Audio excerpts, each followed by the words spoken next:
lose weight and get ripped. Now when you go down the road using lighter weights or using different weights to become stronger or leaner, the weights are lighter, right? If you experience life and it's full of adversity and problems and you learn to become a solution seeker and you flex your success muscles and you pound those problems out, then as you move through life and you remember the lessons you learned, the adversity that comes after that is always going to be lighter, right? If you experience something extreme in life and you got through it, like a friend of mine, JP,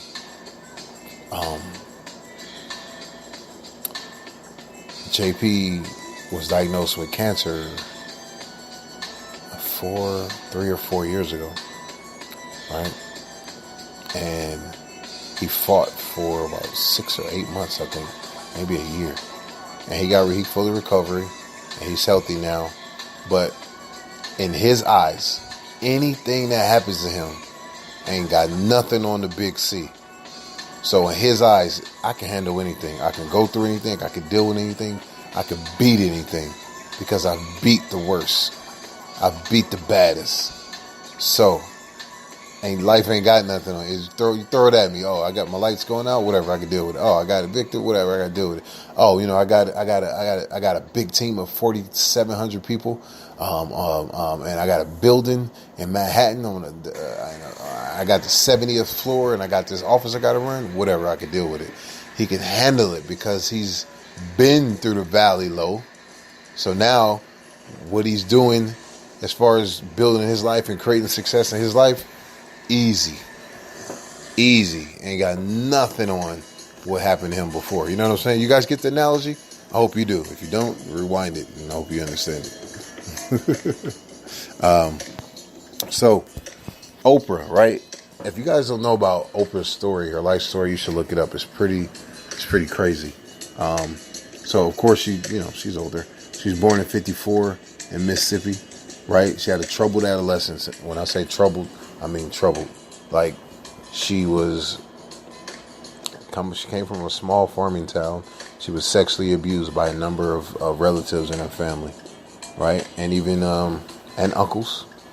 Her mother allowed it, so she moved to Nashville with her father, who was a barber and a businessman.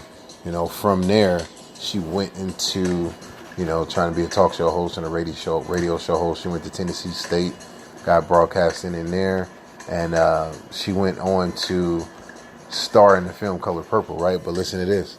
In that film Color Purple, when she went to auditions, she wasn't the first pick. And she left. And she was chubby, and she had a little confidence or whatever. She was overweight, and I think she said she was like walking like in the field, in a circle or on a track or something. And she couldn't believe. She was telling herself, I'm not going to get it. They told her she wasn't going to get it. She didn't do well because of A, B, C, D, F, G. And, it's crazy how God, has everything planned out for us. She's down on herself, and she's thinking like, no, this is not going to happen. And then she had a little mustard seed of faith. And something happened on the other end where somebody else couldn't do it, and phone calls were made, and they were rushing to get in contact with her because now they needed her to play this part. Right? Even when she was down on herself, even after being sexually abused, and she probably was thinking about all this crap, just bringing herself down deeper. Even though she had went to college and got a degree and had a pretty successful broadcasting career, Oprah Winfrey went through the valley low. But because she had been so low, whatever the enemy was delivering to her was cake compared to what she went through. Right? And this was after audition after audition after audition, going to other auditions for shows and movies and TV shows and all of that. What happened? Came through in the clutch with Color Purple. And that was the beginning of her career. That was her first TV show in 1985. And that's when she got on the scene, guys. So, like, when you think about stuff like that, man, you got to say, you know what? If she can do it, or if he can do it, or if they can do it, I can do it. Because it's really not that difficult if you're strengthening your success muscles, right? Mr. Ruiz says, I encourage you to embrace adversity. Because I can say with 100% certainty that you will be okay. You will survive. You will become a better person after it's all over. You will look back and realize the necessity of the experience for your unique evolutionary journey through life. As problems and adversities come your way, you will handle them with ease. Period. It's a certainty that significant growth will come from extreme adversity. That certainty is timeless. It has always been true and always will be true. Flex your muscles to the fullest. Look at the tough times differently, understanding that you're being sculpted into a better, stronger human being. This principle goes back to your unique evolutionary path. Extreme adversity inserts certain markers inside of the human experience that introduces other directions. A conglomeration of all concepts presented can produce enormous success and many times can quickly cause massive exponential growth, right? So the more adversity you experience, just by default, the adversity you experience, you will prepare yourself to experience extreme success because the muscles that you develop in your success rise to the top will get you toned and prepared and ready to experience that stuff in business. Because life and business are different, right? It may feel like your heart is broken like the first heartbreak you got when a girl broke it. But realize this, that heartbreak that you experienced prepared you for the next relationship. If it notified you of what type of woman or man you want to be with and what type of woman or man you are, right? And if you're going through some heartbreak right now like that, I'm sorry. I know it hurts. I've been there. But you will be a better person on the post end of this. Right now, if it's hurting you, if it's killing you, if your heart is pounding and you can't breathe and you're losing all this weight from stressing out, or you gaining all this weight from stressing out and eating everything, number one, stop eating if you're eating everything. Number two, start eating more if you're losing all that weight. But realize this, you will be okay. You will survive. You will be tougher. You will be sharper. You will be better. You will be better prepared for the next individual in your life. And now, even if you had children or if you didn't have children, if it was a divorce or if it was a simple breakup from a girlfriend, you are better prepared for your next relationship. Now you know the type of person you want to be and the type of person you want in your life. Believe that. I'm telling you because it's true. You are better because of it.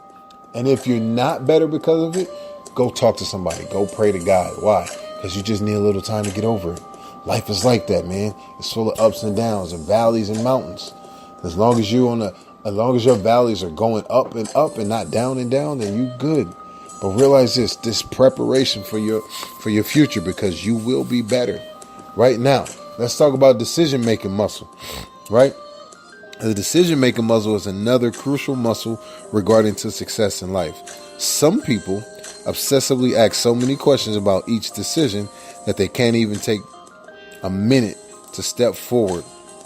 And that's a serious problem. Success involves consistently moving forward and evolving, whether you're in a right or wrong time.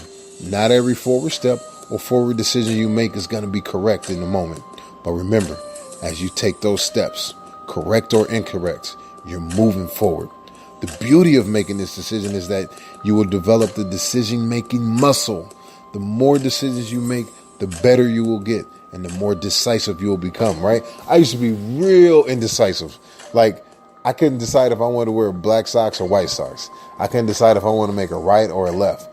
Playing basketball, I used to juke people so much because I couldn't decide where I wanted to go after I made my initial move, right? Even with women or with clothes, like I had to pull out 5 pairs of pants and 5 pairs of shirts and 5 different shoes to see which one I would want to wear. And then I mix it and match. And so, like, being indecisive, like, can really can set you back. If you become strong decision maker, and this is how I did it, right? I was 33. I'm 38 right now. I was 33 when all of this change started to happen in my life. This is what you guys got to understand. I was a man already. I was grown. Some of you are in your 20s and you're like, oh, my life's over. No, it is not. Some of you are in your 50s and you think your life is over. No, it is not. It's not. I promise you. We are built. We are created after greatness. We are just exactly duplicated in the greatest form of the greatest being ever created, God. So believe this, all right? And I'm telling you right now, you are amazing. right? It's a natural thing in you to be successful, to create some type of success. The more things you go through, the better you'll get. So if you're feeling down right now, it's all good, because tomorrow's going to be better. The day after that's going to be better. It might take 6 months, 5 months, 4 months. It might take a year, but you will be better. You will get better. You will grow into a phenomenal, powerful, motivated, strong person, right? Because it's in you. It's like Gatorade, right? So to solve this problem, or become a better problem solver, have a problem solving muscle that's toned up and ready to go, you actually have to experience stuff, right? So when I was 33, I said, all right, I'm going to go out here, and whatever they suggest I do as far as making my business better, I'm going to do it. I'm going to apply it. And if it don't work, I know where they live. I was serious, but I was kidding, but I was serious. So as long as you go out and you apply the lesson that you learned from the problem that you had when you started to build your decision-making muscle, you apply that knowledge in the next situation, that creates growth, right? An example, right? And this is Nick Ruiz saying this. I've dealt with lots of problems among many different levels of severity. As many business situations and problems have I seen in my years, new ones still appear. So how can I solve new problems that I've never experienced before so quickly? He says, I'm used to solving problems. So my mindset is in a different state of finding solutions. I know I have the ability to solve problems because I have developed my ability. I have developed my problem solving muscle. Because of my approach, I always find a solution to the problem. Period. That's how you got to think. That's how we all got to think. We have to think with the utmost positivity that we are ready, we are prepared to have success, we are ready, we are prepared to lose this weight, we are ready and prepared for this job interview, we are ready and prepared for this cross-country drive, we are ready and prepared for this extreme workout that we have to do. What's that thing called? It used to be in Jersey all the time. I forgot, whatever it was, where you got to run through electrical wires and run through wires that have a current going through it, and go under barbed wire and hop over a wall and run 8 miles, whatever it is. You're prepared.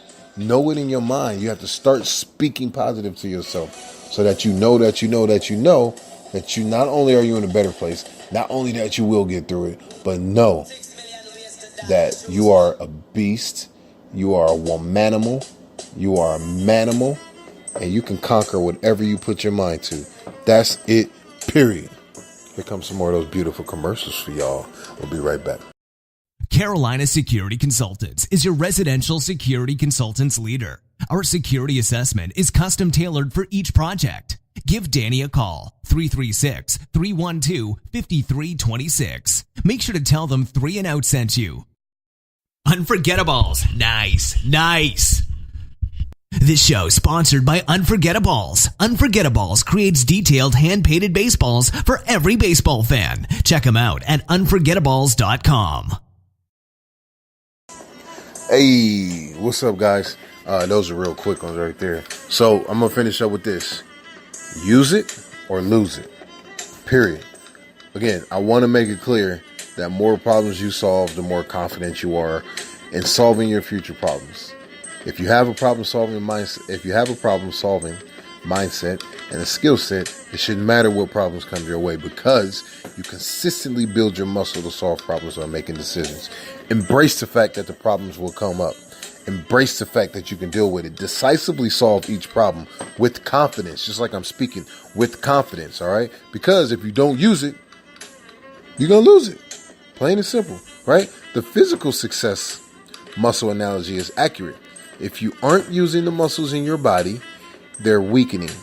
If you don't use success muscles to make decisions, your decision-making abilities weaken. If you don't experience adversity and flex your muscles, you will have a tough time. If you are not actively making decisions, you will continue to have a hard time making decisions. No doubt you've heard this phrase, use it or lose it, before, referring to physical muscle and whatnot. But the same is true for your success muscle, right?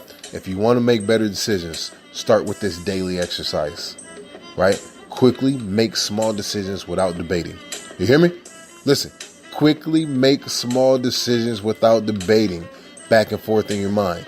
Just look at your choices before you and say, I'm going with this one, and settle the matter with extreme confidence. Over time, you'll start to rewire your decision-making mindset, right? I did that exercise because I read this book, And I didn't become a yes man because I don't ever want to become